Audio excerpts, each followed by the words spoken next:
Hello every one, എല്ലാവർക്കും PSC tips and ട്രിക്സിൻ്റെ പുതിയൊരു ക്ലാസ്സിലേക്ക് സ്വാഗതം.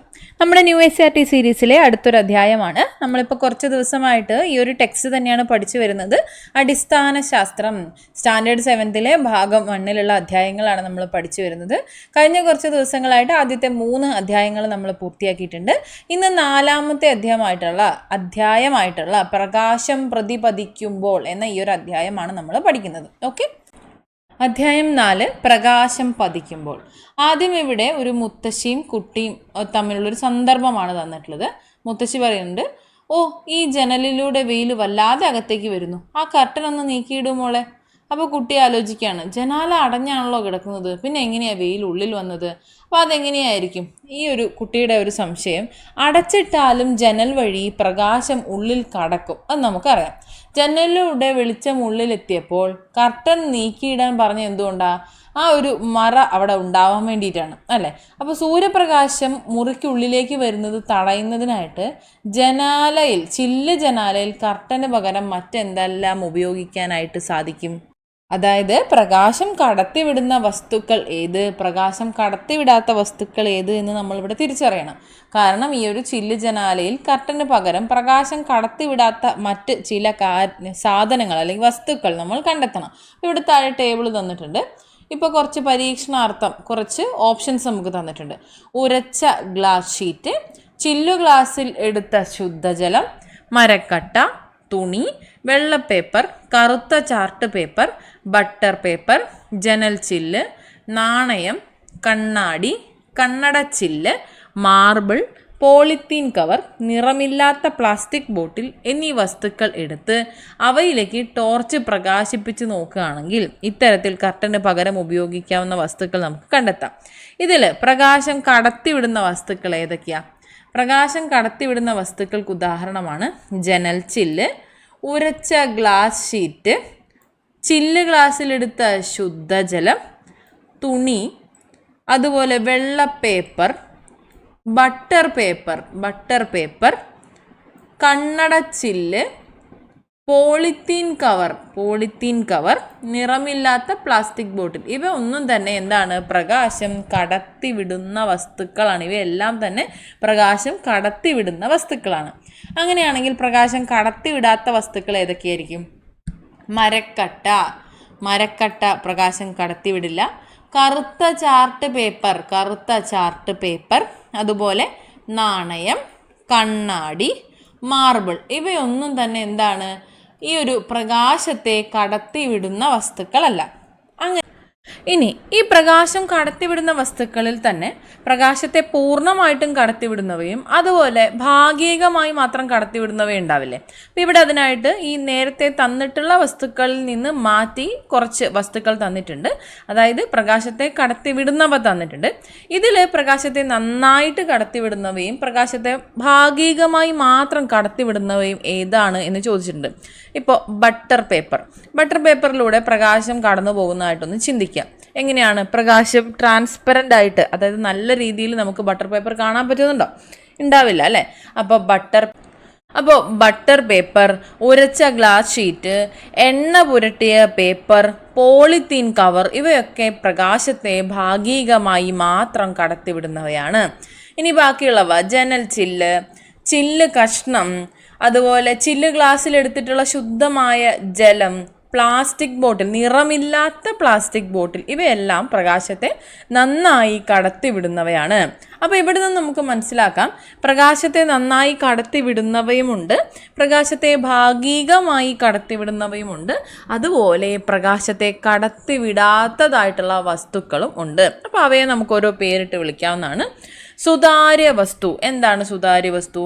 പ്രകാശം നന്നായിട്ട് കടത്തിവിടുന്ന വസ്തുക്കളെയാണ് നമ്മൾ സുതാര്യ വസ്തുക്കൾ എന്ന് പറയുന്നത്. സുതാര്യ വസ്തുക്കൾ. ഇനി പ്രകാശത്തെ ഭാഗികമായി മാത്രം കടത്തിവിടുന്നവ, ഇപ്പോൾ ബട്ടർ പേപ്പർ പോലെയുള്ളവയെ നമ്മൾ അർദ്ധതാര്യ വസ്തു എന്നാണ് പറയുന്നത് കേട്ടോ. അർദ്ധതാര്യ വസ്തു.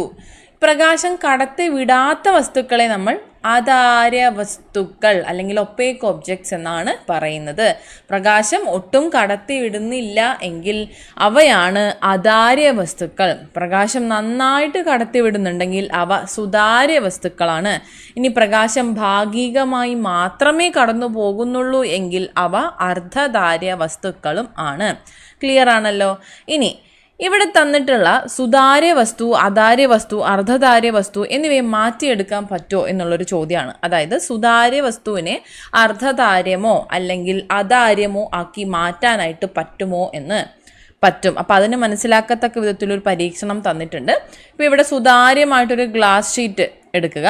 അതിനുശേഷം ഇവിടെ ഈ ചിത്രത്തിൽ കാണുന്നത് പോലെ കരി പിടിപ്പിച്ച് നോക്കുക.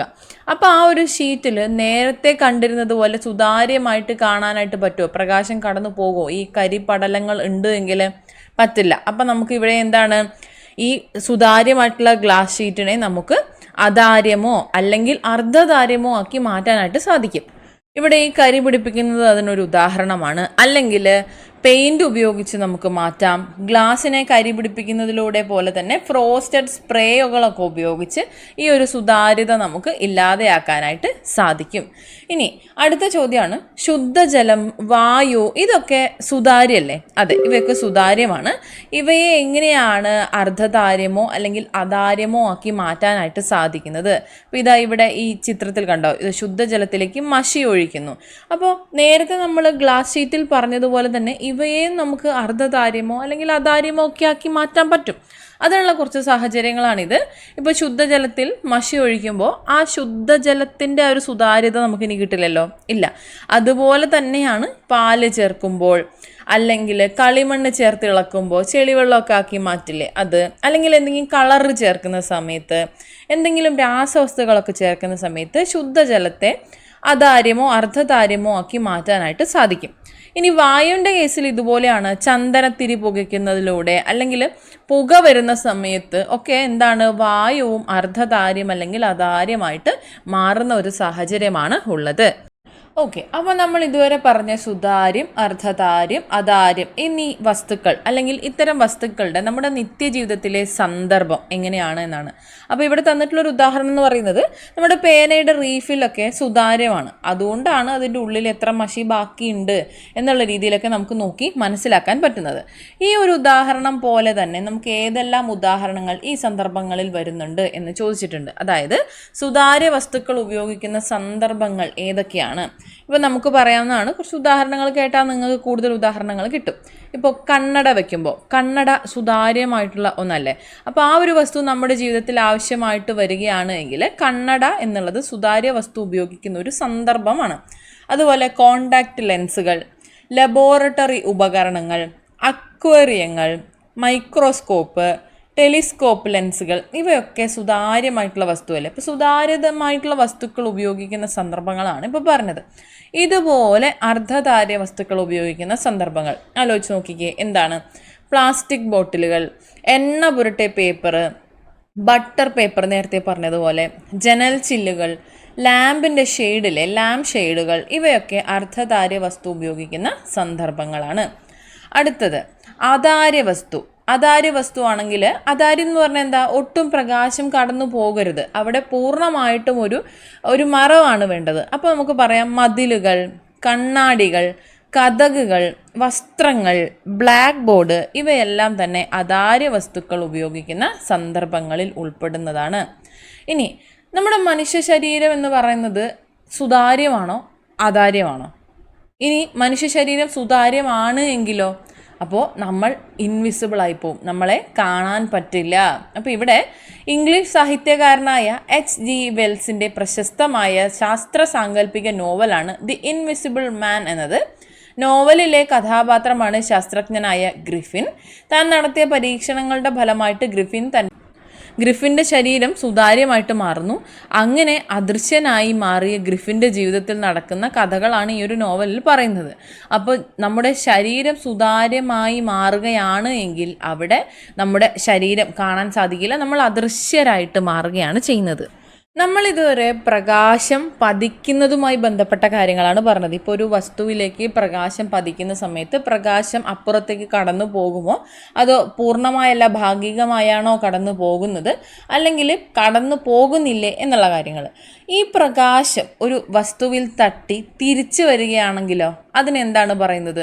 അപ്പോൾ ഇവിടെ ചിത്രത്തിൽ തന്നിട്ടുള്ളതുപോലെ ഈ ഒരു കണ്ണാടിയിലേക്ക് പ്രകാശം പതിപ്പിക്കുന്നു. കണ്ണാടിയിൽ നിന്ന് സ്ക്രീനിലേക്ക് ഈ പ്രകാശം പ്രതിപതിക്കുന്നു. അപ്പോൾ ഇതിനാവശ്യമായിട്ട് നമുക്ക് കുറച്ച് സാധനങ്ങൾ കൂടി കരുതണം. അതിലും ഈ പ്രകാരം പ്രകാശം പ്രതിപതിക്കുന്നുണ്ടോ എന്ന് നമുക്കറിയണം. മിനുസമുള്ള ഒരു ടൈല്, പുതിയൊരു സ്റ്റീൽ പ്ലേറ്റ്, ഓട്, അതുപോലെ ഒരു ഹാർഡ് ബോർഡ്, ഒരു പേപ്പർ, മരക്കട്ട എന്നിവയൊക്കെ ഉപയോഗിച്ച് ഈ കണ്ണാടിക്ക് ബദലായിട്ട് അവ ഉപയോഗിച്ചുകൊണ്ട് ഈ ഒരു പരീക്ഷണം റിപ്പീറ്റ് ചെയ്യാം. അപ്പോൾ എന്താണ് ഇവിടെ നിരീക്ഷിച്ചിട്ടുള്ളത് എന്നാണ് ഈ ടേബിളിൽ ചോദിച്ചിട്ടുള്ളത്. അപ്പോൾ നമുക്ക് പറയാം, ഇപ്പോൾ പ്രകാശം പതിച്ച വസ്തു മുഖം നോക്കുന്ന ഒരു കണ്ണാടിയാണ് എങ്കിൽ ഇവിടെ ഈ തന്നിട്ടുള്ളത് പോലെ ഇതിൽ പ്രകാശം പതിക്കുന്ന സമയത്ത് എന്ത് സംഭവിക്കും? പൂർണ്ണമായിട്ടും പ്രകാശം പ്രതിപതിക്കും, അല്ലെങ്കിൽ ഈ പ്രകാശം തിരിച്ചു പോകും അല്ലേ? അപ്പോൾ പ്രകാശം തിരിച്ച് ഈ സ്ക്രീനിലേക്ക് പോയി. ഇതേ സമയം ഒരു പേപ്പറിലാണെങ്കിൽ ഈ പ്രകാശം ഫുള്ളായിട്ട് തിരിച്ചു പോകും. മിററിലൊക്കെ കാണുന്നത് പോലെ തിരിച്ചു പോകുമോ? ഇല്ല, തിരിച്ചു പോകില്ല.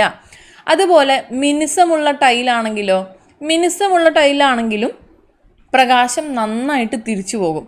പുതിയൊരു സ്റ്റീൽ പ്ലേറ്റ് ആണെങ്കിലോ, നമ്മൾ മുഖം നോക്കാൻ ഇടയ്ക്ക് പുതിയ സ്റ്റീൽ പ്ലേറ്റ് ആണെങ്കിൽ നമ്മൾ അതിൽ മുഖം നോക്കിയിട്ടില്ലേ? അപ്പോൾ എന്തുകൊണ്ടാണ്? പ്രകാശം നന്നായിട്ട് തിരിച്ചു പോകുന്നത് കൊണ്ടാണ് അതിൽ കാണാൻ പറ്റുന്നത്. ഇനി ഹാർഡ് ബോർഡാണ് എടുക്കുന്നത് എങ്കിൽ അതിൽ പ്രകാശം തിരിച്ചു പോകുന്നില്ല.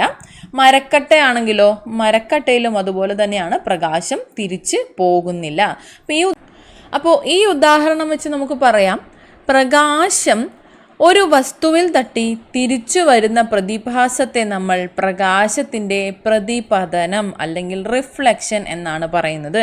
പ്രകാശം വസ്തുക്കളിൽ തട്ടി തിരിച്ചു വരുന്നതിനെ നമ്മൾ പ്രതിപതനം അഥവാ റിഫ്ലക്ഷൻ എന്നാണ് പറയുന്നത്.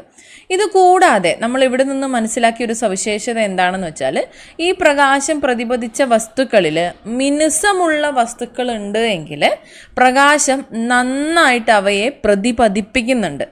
എന്നാൽ പരുപരുത്ത പ്രതലങ്ങൾ, ഇപ്പം മരക്കട്ട പോലെയുള്ള പരുപരുത്ത പ്രതലങ്ങളിൽ പ്രകാശത്തെ ചുമരിലേക്ക് നന്നായിട്ട് പ്രതിഫലിക്കാൻ കഴിഞ്ഞിട്ടില്ല. അപ്പോൾ ആ ഒരു സവിശേഷത വെച്ചതായി ഇവിടെ തന്നിട്ടുള്ള നോക്കിക്കേ, മുഖം നോക്കുന്ന ദർപ്പണമാണ് എങ്കിൽ ഇവിടെ തന്നിട്ടുള്ളതുപോലെ പ്രകാശം പതിക്കുമ്പോൾ അവ കൃത്യമായിട്ട് അതേ ഒരു രീതിയിൽ തന്നെ തിരിച്ച് പ്രതിപതിക്കുന്നുണ്ട്.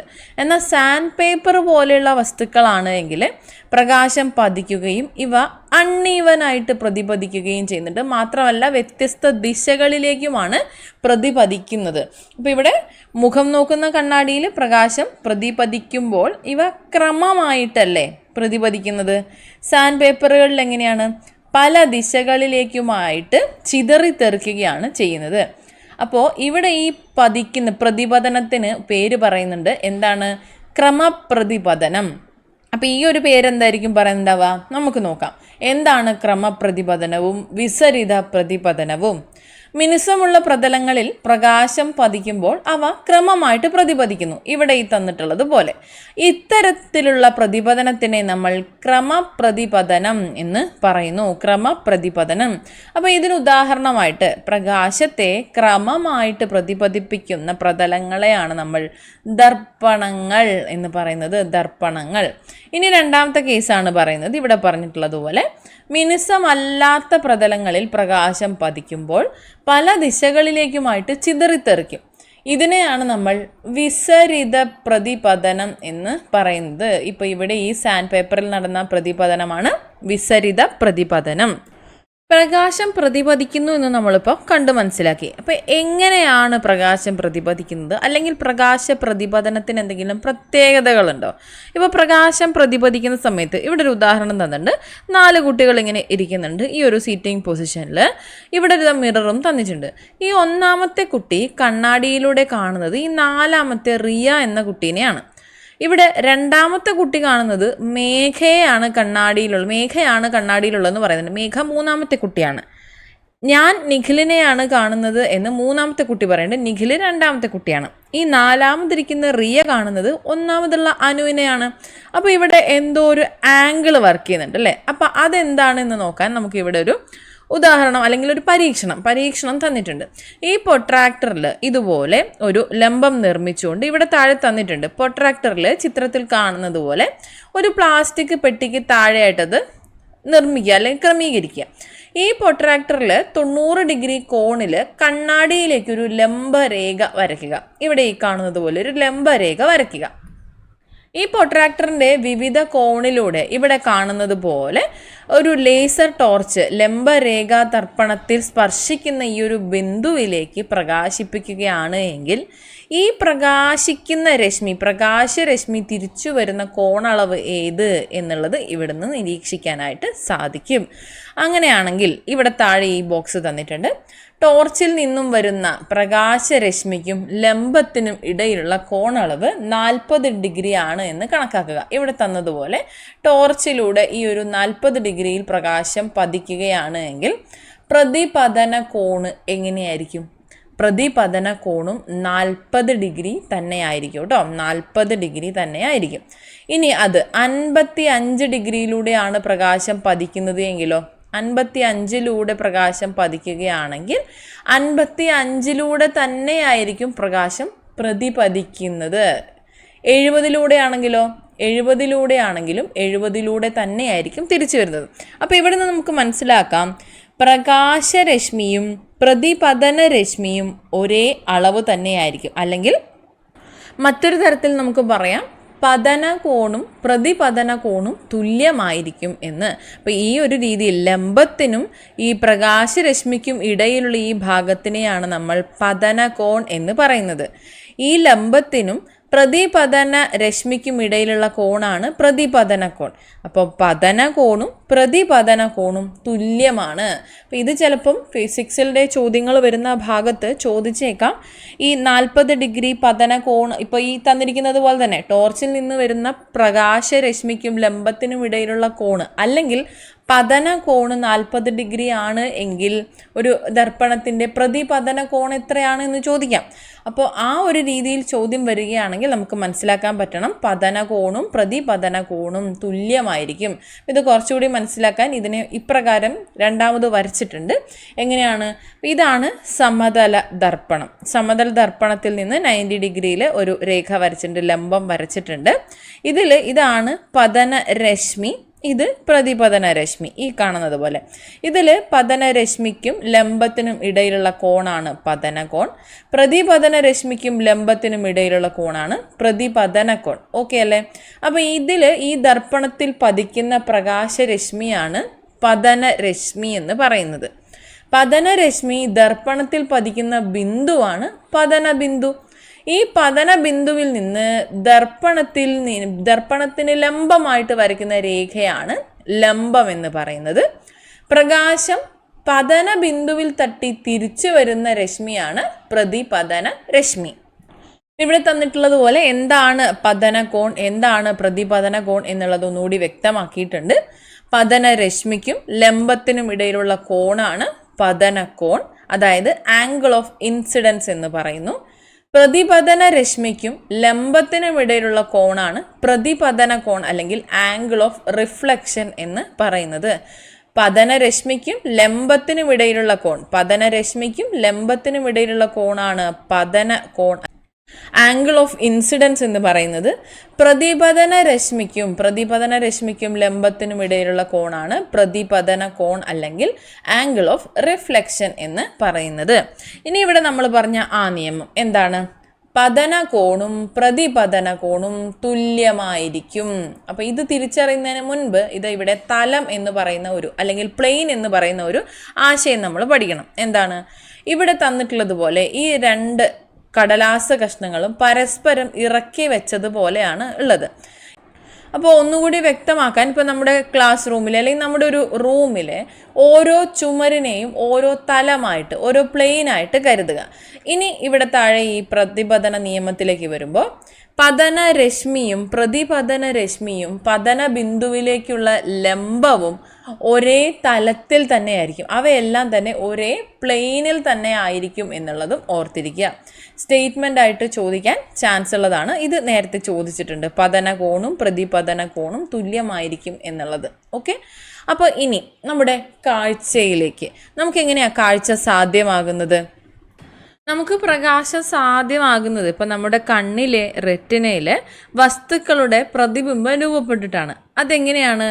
ആ ഒരു വസ്തുവിലേക്ക് പ്രകാശം പതിക്കുന്ന സമയത്ത് അതിൽ നിന്നുള്ള പ്രകാശം നമ്മുടെ കണ്ണിലേക്ക് എത്തുന്നത് കൊണ്ടാണ്. ഇപ്പോൾ ഇവിടെ ബൾബ്, പ്രകാശ സ്രോതസ്സായിട്ട് ഇവിടെ ബൾബ് തന്നിട്ടുണ്ട്, ഈ ഒരു പുസ്തകം ഇവിടെ തന്നിട്ടുണ്ട്. ശേഷം നമ്മുടെ കണ്ണിലേക്ക് ഈ പുസ്തകം എങ്ങനെയാണ് എത്തുന്നത് എന്നാണ് ചോദിച്ചിട്ടുള്ളത്. അപ്പോൾ ഈ പുസ്തകം കാണുന്നതിനായിട്ട് പ്രകാശം എങ്ങനെയാണ് കണ്ണിലേക്ക് എത്തുന്നത്? ഈ വൈദ്യുത സ്രോതസ്സിൽ നിന്ന്, ഈ പ്രകാശ സ്രോതസ്സിൽ നിന്ന് വെളിച്ചം വസ്തുവിലേക്ക് തട്ടുന്നു. ഈ വസ്തുവിൽ നിന്നുള്ള വെളിച്ചം കണ്ണിലേക്ക് വരുമ്പോഴാണ് നമ്മൾ ഈ വസ്തു കാണുന്നത്. അപ്പോൾ നമുക്ക് തോന്നാം, എങ്ങനെയാണ് അപ്പോൾ ഈ പ്രകാശം കാണുന്നത്, അല്ലെങ്കിൽ പ്രകാശ സ്രോതസ്സ് കാണുന്നത്? ഇതിൽ നിന്ന് നേരിട്ട് പ്രകാശം, ഈ വസ്തുവിൽ നിന്ന്, ഈ പ്രകാശം പതിപ്പിക്കുന്ന വസ്തുവിൽ നിന്ന് നേരിട്ട് നമ്മുടെ കണ്ണിലേക്ക് പ്രകാശം എത്തുന്നുണ്ട്. അതുകൊണ്ടാണ്. അപ്പോൾ ഇവിടെ ഒന്നുകൂടി അത് പറയുകയാണെങ്കിൽ, അല്ലെങ്കിൽ ഒന്നുകൂടി ക്ലിയർ ചെയ്യുകയാണെങ്കിൽ, ബൾബിൽ നിന്ന് പ്രകാശം വസ്തുവിലേക്ക് എത്തുന്നു. ശേഷം ആ പ്രകാശം വസ്തുവിൽ തട്ടിയിട്ട് ആ പ്രകാശം നമ്മുടെ കണ്ണുകളിലേക്കും എത്തുന്നു. അങ്ങനെയാണ് നമ്മൾ ആ ഒരു വസ്തുവിനെ കാണുന്നത്. ഏതെങ്കിലും ഒരു പ്രകാശ സ്രോതസ്സിൽ നിന്ന് വരുന്ന പ്രകാശം വസ്തുക്കളിൽ തട്ടി പ്രതിപതിച്ച് നമ്മുടെ കണ്ണിലെത്തുമ്പോഴാണ് നമ്മൾ ആ വസ്തുവിനെ കാണുന്നത്.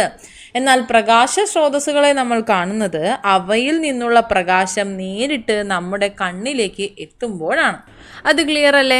ഏതെങ്കിലും ഒരു പ്രകാശ സ്രോതസ്സിൽ നിന്ന് വരുന്ന പ്രകാശം വസ്തുക്കളിൽ തട്ടി പ്രതിപതിച്ച് നമ്മുടെ കണ്ണിലെത്തുമ്പോഴാണ് നമ്മൾ ആ ഒരു വസ്തുവിനെ കാണുന്നത്.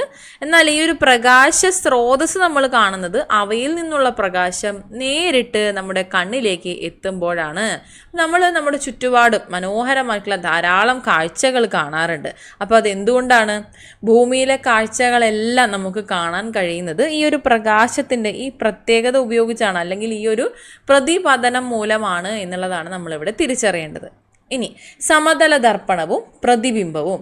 നമ്മൾ പ്രകാശം പ്രതിപതിപ്പിച്ച് നമ്മുടെ കണ്ണിൽ എത്തുമ്പോഴാണ് വസ്തുക്കളെ കാണുന്നത് എന്ന് പറഞ്ഞു. നമുക്ക് മുഖം കാണാൻ വേണ്ടി ഉപയോഗിക്കുന്ന ഉപകരണം എന്താണ്? ദർപ്പണങ്ങളാണ്, മിററാണ്. ഈ ഒരു ദർപ്പണത്തിൽ മുഖം കാണുമ്പോൾ പ്രകാശം എവിടെയെല്ലാം തട്ടി പ്രതിപതിച്ചാണ് നമ്മുടെ കണ്ണിലേക്ക് എത്തുന്നത്?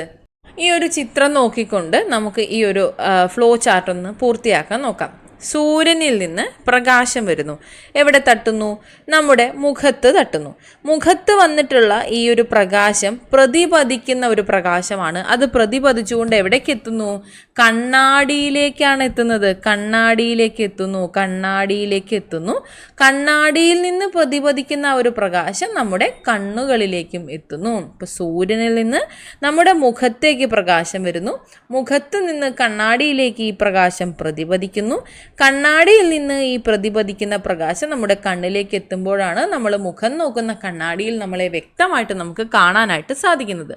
ഇനി ഈ കണ്ണാടി പോലെ തന്നെ, കണ്ണാടി കൂടാതെ മറ്റേതെല്ലാം പ്രതലങ്ങളിൽ നമുക്ക് ഇതുപോലെ നമ്മുടെ മുഖം കാണാൻ സാധിക്കും?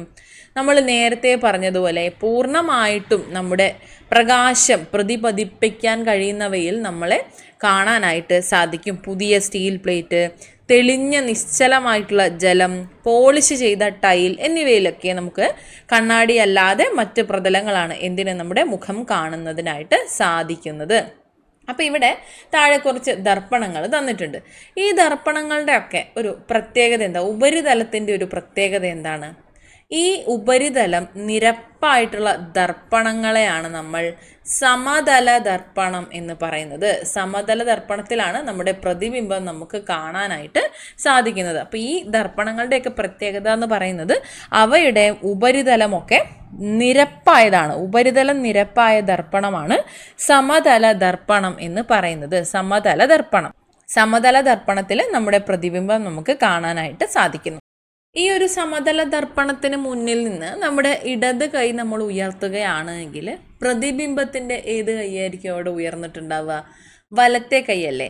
അപ്പോൾ നമുക്കറിയാം ആംബുലൻസിൻ്റെ മുൻഭാഗത്തൊക്കെ ആംബുലൻസ് എന്ന വാക്ക് റിവേഴ്സായിട്ട് എഴുതിയിട്ടുണ്ട്. അതിൻ്റെ ഒരു കാരണത്തിലേക്കാണ് നമ്മൾ എത്തുന്നത്.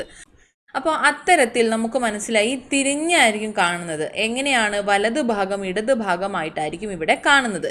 അപ്പോൾ അതിനെ നമ്മൾ പാർശ്വിക വിപര്യം എന്നാണ് പറയുന്നത്. എന്താണെന്ന് വെച്ചാൽ സമതല ദർപ്പണത്തിൽ വസ്തുവിൻ്റെ വലതുഭാഗം പ്രതിബിംബത്തിൻ്റെ ഇടതുഭാഗമായും വസ്തുവിൻ്റെ ഇടതുഭാഗം പ്രതിബിംബത്തിൻ്റെ വലതുഭാഗമായും കാണുന്നു.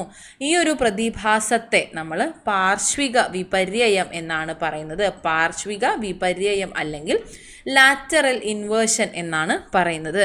ഇനി നമ്മൾ പറഞ്ഞ ആ ഒരു ഉദാഹരണം ആംബുലൻസ് വാഹനത്തിൻ്റെ ഈ ഒരു ആംബുലൻസ് വാഹനത്തിൻ്റെ മുൻവശത്ത് ആംബുലൻസ് എന്ന് റിവേഴ്സിൽ എഴുതിയിരിക്കുന്ന കാരണം ഇപ്പോൾ നിങ്ങൾക്ക് ക്ലിയർ ആയിട്ടുണ്ടാവും. വാഹനത്തിൻ്റെ മുൻവശത്ത് ആംബുലൻസ് എന്ന വാക്ക് വിപരീതമായിട്ടാണ് എഴുതിയിട്ടുള്ളത് എങ്കിൽ മറ്റൊരു വാഹനത്തിൻ്റെ റിയർ വ്യൂ മിററിലൂടെ നോക്കുമ്പോൾ ഈ ഒരു സവിശേഷത ഉപയോഗിച്ച് പാർശ്വിക വിപര്യം ഉപയോഗിച്ച് ഇത് ശരിയായിട്ട് വായിക്കുന്നതിനായിട്ട് കഴിയും എന്നുള്ളതാണ് ഇങ്ങനെ എഴുതുന്നതിൻ്റെ കാരണം. ഇത്തരത്തിലുണ്ടാകുന്ന ഒരു പ്രതിബിംബത്തിൻ്റെ അകലം എങ്ങനെയായിരിക്കും? ഇപ്പോൾ സമതല ദർപ്പണത്തിന് മുന്നിൽ നിൽക്കുന്ന ആ ഒരു പ്രതിബിംബം എത്ര അകലെയായിരിക്കും കാണപ്പെടുന്നത്? അല്പം മുന്നിലേക്കും പിന്നിലേക്കും മാറി നിൽക്കുമ്പോൾ എങ്ങനെയാണ് ആ ഒരു പ്രതിബിംബത്തിന് മാറ്റം സംഭവിക്കുന്നത്? അപ്പം അതിനായിട്ടും ഇവിടെ സമതല ദർപ്പണത്തിന് പകരം ഒരു ജനൽ ചില്ലുകളാണ് ഉപയോഗിക്കുന്നത് എങ്കിൽ റിഫ്ലക്റ്റീവ് ഗ്ലാസ് ഉപയോഗിച്ചാൽ വസ്തുവിൽ നിന്ന് ദർപ്പണത്തിലേക്കുള്ള ദൂരവും ദർപ്പണത്തിൽ നിന്ന് പ്രതിബിംബത്തിലേക്കുള്ള ദൂരവും അളന്ന് പരിശോധിക്കാനായിട്ട് പറ്റും. അപ്പോൾ അതിന് വേണ്ടിയിട്ട് ഇവിടെ ഒരു പരീക്ഷണം തന്നിട്ടുണ്ട്. ഈ ഒരു പരീക്ഷണത്തിൽ പറഞ്ഞിട്ടുള്ളത് പോലെ reflective glass double side tape ഉപയോഗിച്ച് മേശപ്പുറത്ത് ഇതുപോലെ കുത്തനെ നിർത്തുക. ശേഷം A4 പേപ്പറിൽ നടുകെ കീറിക്കൊണ്ട് 2 കഷ്ണങ്ങളാക്കി മാറ്റുക. രണ്ടിലും തുല്യ അകലത്തിൽ വരയിട്ട് 1 മുതൽ 5 വരെ അക്കങ്ങൾ എഴുതുക. ചിത്രത്തിൽ കാണുന്നത് പോലെ റിഫ്ലക്റ്റീവ് ഗ്ലാസിന് മുന്നിലും പിന്നിലും പേപ്പർ വയ്ക്കുക. ശേഷം 3 എന്ന് രേഖപ്പെടുത്തിയ സ്ഥാനത്ത് ഒരു മെഴുകുതിരി കത്തിച്ച് വയ്ക്കുക. മറുവശത്ത് 3 എന്ന് അടയാളപ്പെടുത്തിയ ഭാഗത്ത് ഒരു നാണയവും വയ്ക്കുക. ഇവിടെയായിട്ടൊരു നാണയവും വയ്ക്കുക.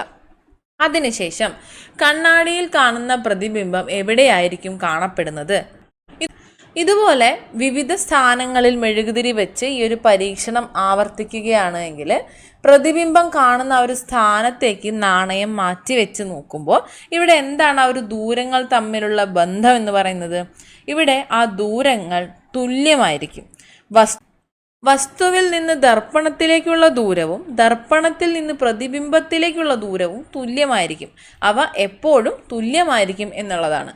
ഇനി ഈ പ്രതിബിംബത്തിൻ്റെ വലിപ്പം, അപ്പോൾ നമ്മൾ നടത്തിയ ഒരു മെഴുകുതിരി വെച്ചിട്ടുള്ള ഒരു പരീക്ഷണം നോക്കുമ്പോൾ ഇരുവശത്തും 3 എന്ന സ്ഥാനത്ത് ഓരോ മെഴുകുതിരി വെക്കുകയാണ് എങ്കിൽ ഒരു വശത്തു നിന്ന് നോക്കിയാൽ മറുവശത്ത് രൂപപ്പെട്ട പ്രതിബിംബവും അവിടെ വെച്ച മെഴുകുതിരിയും ഒരേ സ്ഥാനത്ത് തന്നെ കാണുന്നുണ്ട്.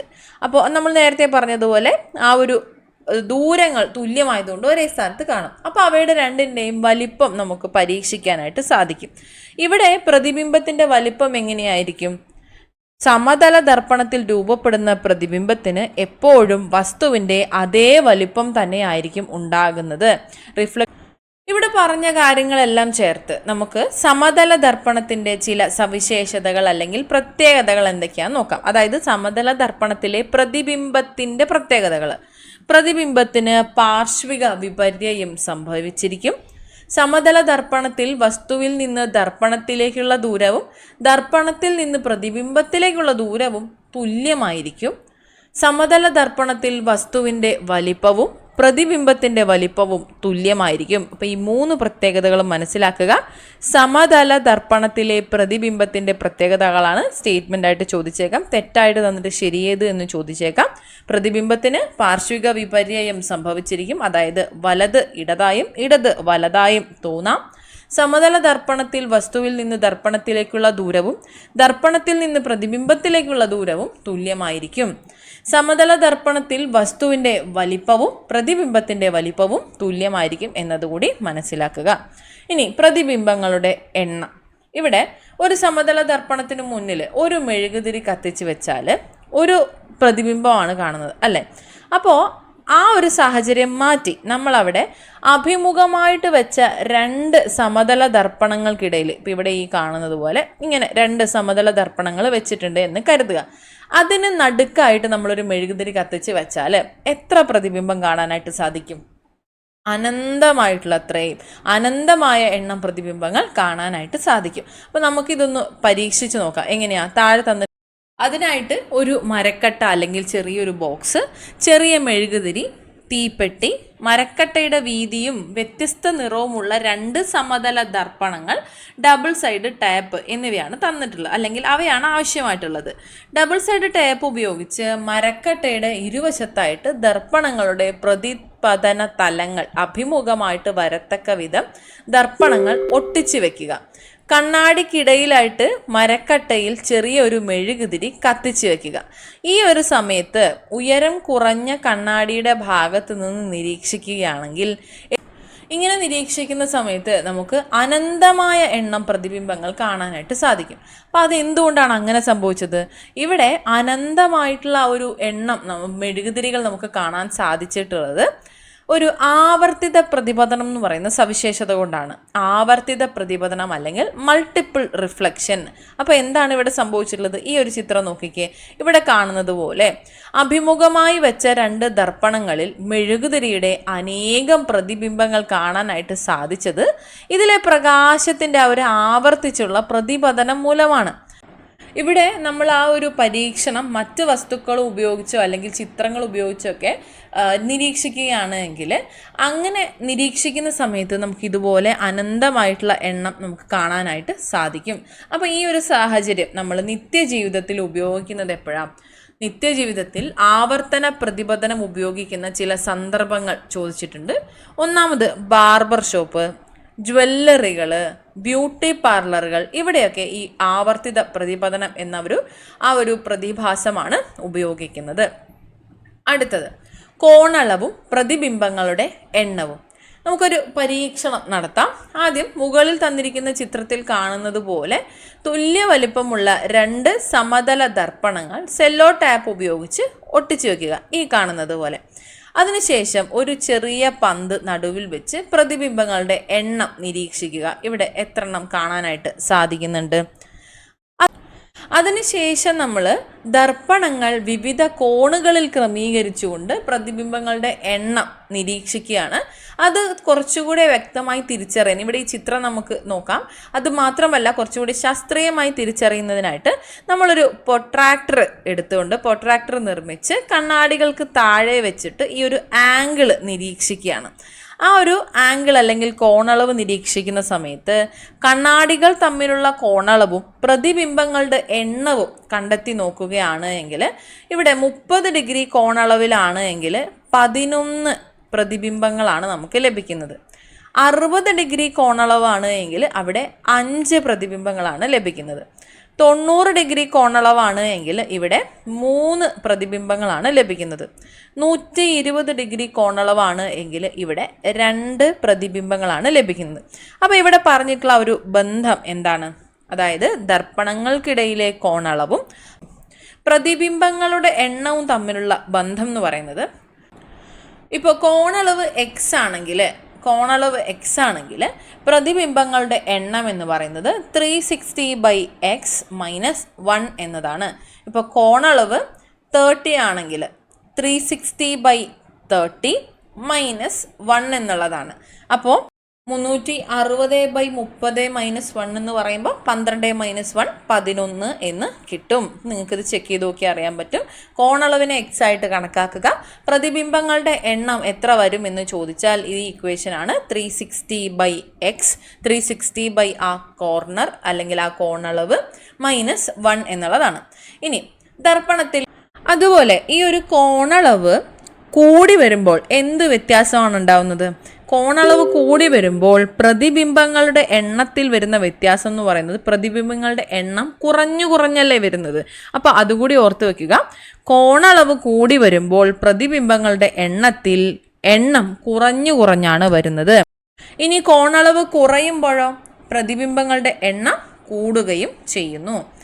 അപ്പോൾ നമ്മൾ ഇതുവരെ ദർപ്പണത്തിൻ്റെ വിവിധങ്ങളായിട്ടുള്ള സവിശേഷതകൾ മനസ്സിലാക്കി. അപ്പോൾ അവ ഉപയോഗിക്കുന്ന അല്ലെങ്കിൽ ഈ ഒരു ദർപ്പണത്തിൻ്റെ മായക്കാഴ്ചകൾ കാണാൻ സാധിക്കുന്ന ഒരു ഉപകരണം ഉണ്ടാക്കുന്ന ഒരു സാഹചര്യമാണ് ഇവിടെ ഉള്ളത്. അതിനായി നമുക്കിവിടെ ഒരു പരീക്ഷണം നടത്തണം. കാലിഡോസ്കോപ്പ് എന്നാണ് ഈ ഒരു വസ്തുവിനെ പറയുന്നത്. എങ്ങനെ കാലിഡോസ്കോപ്പ് നിർമ്മിക്കാമെന്ന് നോക്കാം. ആവശ്യമായിട്ടുള്ള സാമഗ്രികൾ ഈ ഒരു പറഞ്ഞിട്ടുള്ള സൈസിൽ പറഞ്ഞിട്ടുള്ള 3 സമതല ദർപ്പണങ്ങൾ വേണം. ഒരേപോലെയുള്ളവ, നീളത്തിലുള്ളവ എടുക്കുന്നത് നല്ലതായിരിക്കും. ഇൻസുലേഷൻ ടേപ്പ്, സുതാര്യമായിട്ടുള്ള ഒരു പ്ലാസ്റ്റിക് ഷീറ്റ് എന്നിവ വേണം. അതിനുശേഷം എങ്ങനെ ഇത് നിർമ്മിക്കാൻ നോക്കാം. 3 സമതല ദർപ്പണങ്ങൾ ത്രികോണാകൃതിയിൽ ചിത്രത്തിൽ കാണുന്നത് പോലെ ഇൻസുലേഷൻ ടേപ്പ് ചുറ്റി ഉറപ്പിക്കുക. തുറന്നിരിക്കുന്ന അഗ്രത്തിൽ ഒന്ന് സുതാര്യമായ പ്ലാസ്റ്റിക് ഷീറ്റ് കൊണ്ട് മൂടി ഇൻസുലേഷൻ ടേപ്പ് ചുറ്റിയെടുക്കുക. അപ്പോൾ ഒരു ഭാഗം ഓപ്പൺ ആയിട്ടും ഒരു ഭാഗം സുതാര്യമായിട്ടുള്ളൊരു ഷീറ്റുമായിട്ടായിരിക്കും ഉണ്ടാവുക. ഓക്കെ അല്ലേ? അതിനുശേഷം നിറമുള്ള ചെറിയ വളപ്പൊട്ടുകളോ മുത്തുകളോ ഒക്കെ ആ ഒരു അകത്തേക്ക് ഇടുക. ആ ഒരു സമയത്ത് എന്ത് സംഭവിക്കും? ഇവിടെ എല്ലാ ഭാഗത്തും ആ ഒരു മിറർ ആയതുകൊണ്ട് നല്ല ഭംഗിയുള്ള ഒരു കാഴ്ച നമുക്ക് കാണാനായിട്ട് സാധിക്കും. ഇനി അടുത്തത് പെരിസ്കോപ്പാണ്. പെരിസ്കോപ്പിന് ഈ തന്നിട്ടുള്ള അളവിൽ ഒരു കാർഡ്ബോർഡ് കഷ്ണം വേണം. ശേഷം 2 സമതല ദർപ്പണങ്ങളും വേണം. അതിനുശേഷം ഈ ചിത്രത്തിൽ തന്നിട്ടുള്ളതുപോലെ ചിത്രം 1, ചിത്രം 2, ചിത്രം 3 എന്നതിൽ തന്നതുപോലെ സ്റ്റെപ്പ് ബൈ സ്റ്റെപ്പ് ഈ ഒരു രീതി തയ്യാറാക്കുക. അതിനായി ഇങ്ങനെ തയ്യാറാക്കി കഴിയുമ്പോൾ ആ ഒരു പെരിസ്കോപ്പ് തയ്യാറായി. അതിനുശേഷം ഇവിടെ നോക്കുക. പെരിസ്കോപ്പിൻ്റെ താഴെയുള്ള കണ്ണാടിയിൽ നോക്കുമ്പോൾ മുകളിലെ കാഴ്ചയല്ലേ കാണുന്നത്? സ്കോപ്പിലൂടെ ഇങ്ങനെ നോക്കുന്ന സമയത്ത്, താഴെ നിന്ന് നോക്കുന്ന സമയത്ത് മുകളിലുള്ള ആ ഒരു കാഴ്ചയാണ് നമ്മൾ കാണുന്നത്. അതാണ് ഇവിടുത്തെ ഒരു സവിശേഷത. അപ്പോൾ ഈ ചിത്രത്തിൽ തന്നിട്ടുള്ളതുപോലെ ഇത്തരത്തിൽ ഈ ഒരു കാഴ്ച സാധ്യമാകുമ്പോൾ ഈ ഒരു സാഹചര്യം അല്ലെങ്കിൽ ഈ ഒരു പ്രത്യേകത ഉപയോഗിക്കുന്ന ചില സന്ദർഭങ്ങൾ നമുക്ക് ഉണ്ട്. എന്തൊക്കെയാണ്? ആഴക്കടലിൽ സഞ്ചരിക്കുന്ന മുങ്ങിക്കപ്പലുകളിലെ നാവികർക്കും യുദ്ധമുഖത്തെ ട്രെഞ്ചിനുള്ളിലിരുന്ന് ശത്രുക്കളെ നിരീക്ഷിക്കുന്ന പട്ടാളക്കാർക്കുമൊക്കെ പെരിസ്കോപ്പ് പ്രയോജനപ്പെടുകയാണ് ചെയ്യുന്നത്. എങ്ങനെയാണ്? മുങ്ങിക്കപ്പലുകൾ ശത്രുവിൻ്റെ കണ്ണിൽപ്പെടാതെ ജലത്തിൻ്റെ ഉപരിതലം നിരീക്ഷിക്കുന്നതിനായിട്ട് പെരിസ്കോപ്പുകൾ ഉപയോഗിക്കുന്നു. അപ്പോൾ ഈ ഒരു സവിശേഷത ഉപയോഗിച്ചുകൊണ്ട് നമുക്ക് ആ ഒരു കാഴ്ച നമുക്ക് കാണാനായിട്ട് സാധിക്കും. ഈ പറഞ്ഞതുപോലെ ജലത്തിൻ്റെ ഉപരിതലം നിരീക്ഷിക്കാനായിട്ട് സഹായിക്കും. ഇനി ശത്രു കപ്പലുകൾ അല്ലെങ്കിൽ വിമാനങ്ങൾ ഉൾപ്പെടെയുള്ളവ കണ്ടെത്തുന്നതിനും ഇവ നമ്മളെ സഹായിക്കുന്നതാണ്. ഇനി അടുത്തൊരു സാഹചര്യം പറഞ്ഞത് ട്രെഞ്ചാണ്. എന്താണ്? ട്രെഞ്ചിനുള്ളിലിരിക്കുന്ന പട്ടാളക്കാർക്ക് ശത്രുക്കളുടെ പ്രവർത്തനം നിരീക്ഷിക്കാൻ ഈ പെരിസ്കോപ്പുകൾ സഹായിക്കുന്നുണ്ട്. ഇത് വെടിയേൽക്കാനുള്ള സാധ്യത കുറയ്ക്കാനും നമ്മളെ സഹായിക്കുന്നു. അതാണ് ഈ ഒരു പെരിസ്കോപ്പിൻ്റെ പ്രത്യേകതയായിട്ട് പറയുന്നത്. അങ്ങനെ പ്രകാശത്തെക്കുറിച്ച് ഒരുപാട് കാര്യങ്ങൾ ഇപ്പോൾ നമ്മൾ പഠിച്ചു. ഈ പ്രകാശമില്ലാതെ നമുക്കൊരു ലോകം സങ്കല്പിക്കാൻ പറ്റുമോ? ഇല്ല. പക്ഷെ ഇത്രയേറെ പ്രാധാന്യമുള്ള ഈ ഒരു പ്രകാശം അമിതമാകുന്നത് മൂലം മനുഷ്യരുൾപ്പെടെയുള്ള പല ജീവികൾക്കും പ്രയാസങ്ങൾ നേരിടുന്നുണ്ടെന്ന് പറഞ്ഞാൽ നമ്മൾ വിശ്വസിക്കുമോ? ഈ ഒരു സാഹചര്യമാണ് പറഞ്ഞിട്ടുള്ളത്. റോഡിലുള്ള ഈ വലിയ വെളിച്ചം കാരണം രാത്രിയായിട്ടും എനിക്ക് കണ്ണ് കാണാൻ സാധിക്കുന്നില്ലല്ലോ. എങ്ങനെയാണ് ഒന്ന് പുറത്തിറങ്ങുന്നത്? മൂങ്ങയുടെ വേവലാതിയാണ്. അപ്പോൾ രാത്രിയിലെ അമിതമായിട്ടുള്ള പ്രകാശം മൂങ്ങകളെ എങ്ങനെ ബാധിക്കുന്നു? അപ്പോൾ ഇവിടെ രാത്രിയിലെ ഇത്തരത്തിലുള്ള അമിതമായിട്ടുള്ള പ്രകാശം കാരണം മൂങ്ങകൾക്ക് ഒന്നും കാണാൻ സാധിക്കില്ല. അമിതമായിട്ടുള്ള പ്രകാശം കാരണം ഇവയ്ക്ക് ഇര പിടിക്കാൻ പുറത്തിറങ്ങാൻ കഴിയില്ല. ഇത് അവയുടെ ആവാസ വ്യവസ്ഥ തന്നെ നഷ്ടപ്പെടുത്തുന്നതിനും വംശനാശത്തിനും ഇടയാക്കും. അതുപോലെ അടുത്തൊരു ആശയമാണ് പ്രകാശ മലിനീകരണം എന്ന് പറയുന്നത്. ഇരുട്ടിനെ ഇല്ലാതാക്കും വിധം പ്രകാശം വിതറുന്ന ഒട്ടേറെ സ്രോതസ്സുകൾ ഇന്ന് നാം ഉപയോഗിക്കുന്നുണ്ട്. ഇപ്പം നഗരങ്ങളിലും പാർക്കുകളിലും രാത്രി മുഴുവൻ പ്രകാശിച്ചു നിൽക്കുന്ന നിയോൺ ബൾബുകളും മറ്റും നമ്മൾ കണ്ടിട്ടുണ്ടാവും. എന്നാൽ ഇരുട്ടിൽ ഇര തേടുന്ന ഒട്ടേറെ ജീവികൾക്ക് ഈ വെളിച്ചം ദോഷമാണ്. അവരും ഈ ഭൂമിയുടെ അവകാശികൾ തന്നെയാണ്. അപ്പം തെളിഞ്ഞ ആകാശത്ത് മാത്രം അല്ലെങ്കിൽ തെളിഞ്ഞ രാത്രികളിൽ മാത്രം കാണാവുന്ന പല കാഴ്ചകളും ഉണ്ട്. അത് മനുഷ്യർക്ക് നഷ്ടമാകുന്നതും ഈ രാത്രിയിലെ ഈ തീവ്ര പ്രകാശം കാരണമാണ്. അപ്പോൾ ഇത്തരത്തിൽ പ്രകാശം കാരണം, ഈ തീവ്രമായിട്ടുള്ള ഈ പ്രകാശം കാരണം, ഇരുട്ടിനെ ഇല്ലാതാക്കുന്ന വിധത്തിലുള്ള പ്രകാശം കാരണം മനുഷ്യർക്കും അതുപോലെ മൃഗങ്ങൾക്കും ബുദ്ധിമുട്ടുകൾ ഉണ്ടാകുന്നു എന്നുള്ളത് നമ്മളിവിടെ തിരിച്ചറിയുന്നു. അപ്പോൾ ഈ ഒരു പ്രകാശം എന്നുള്ളതിൻ്റെ, പ്രകാശത്തിൻ്റെയും പ്രതിഫലനത്തിൻ്റെയും സവിശേഷതകളും മറ്റു കാര്യങ്ങളും കാര്യങ്ങളും നമ്മൾ പഠിച്ചു. ഈ ഒരു അധ്യായം ഇവിടെ പൂർത്തിയാവുകയാണ്. അപ്പോൾ ഇതിൽ നിന്ന് നമ്മൾ ആ ഒരു പ്രകാശം എന്നുള്ളതിൻ്റെ എല്ലാ ആസ്പെക്ട്സും നമ്മൾ പഠിച്ചിട്ടുണ്ട്. അപ്പോൾ ഇവിടെ കുറച്ച് കാര്യങ്ങൾ പഠിക്കേണ്ടതുണ്ട്. ഇവിടെ ട്രിക്കി ആയിട്ടുള്ള ക്വസ്റ്റ്യൻസ് വരാൻ സാധ്യതയുള്ളൊരു അധ്യായമാണ്. അപ്പോൾ നന്നായിട്ട് പഠിക്കുക, നന്നായിട്ട് ശ്രദ്ധയോടുകൂടി പഠിക്കുക. അപ്പോൾ നന്നായിട്ട് റിവൈസ് ചെയ്യുകയും കൂടി ചെയ്യുക. ഓക്കെ, അപ്പോൾ പറഞ്ഞ അത്രയും കാര്യങ്ങൾ ക്ലിയർ ആണ് എന്ന് വിശ്വസിക്കുന്നു. എല്ലാവരും നന്നായിട്ട് പഠിക്കുക. എല്ലാവർക്കും താങ്ക് യു സോ മച്ച്.